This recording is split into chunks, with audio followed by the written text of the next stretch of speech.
Taigi, šiame video parodysiu vieną sprendimo variantą, kaip apskardinti tokią vietą, kad prie jos daugiau niekada nereikėtų sugrįžti.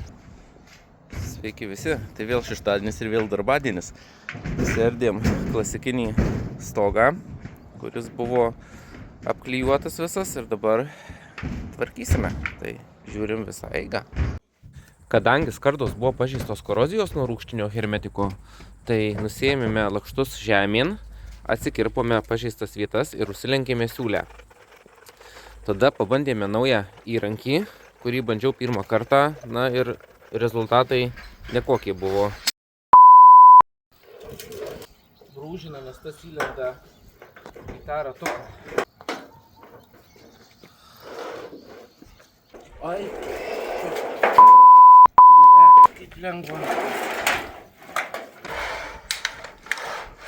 Tai štai pirmoji patirtis šito įrankio, tai arba operatorius nekoks, na kas ir matėsi, arba čia blemba, taip yra, iš karto įkirtimas, įbraukimas ir vienoj, ir kitoj. Štai čia ne šiaip įbraukimas, čia ne vieną kartą pratraukta, nes skarda užlenda už metalo kampo, už guoliukų ir brūžinasi. Tada ir kreivai lenkiasi truputį ir įrankis kenčia. Na, bet kaip bebūtų pavyko. Užsidėjome lakštus atgal ant stogo, juos pritvirtinome ir tada su antruoju įrankiu lenkime kitą siūlę. Tai čia sekėsi žymiai geriau, jaučiausi kaip tikras profas.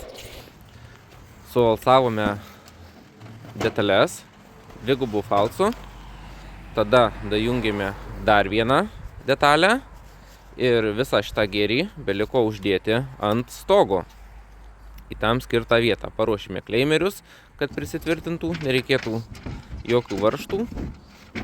Juos užlankstėme bei nukirpome. Įleidome detalę prie fasado ir volia, beliko patikrinti su vandeniu. Tai ką, stogas sutvarkytas, dabar tikrai nebeleis. Jeigu patiko video, paspauskite laiką, pasidalinkite ir iki susimatymo kitose video. Iki!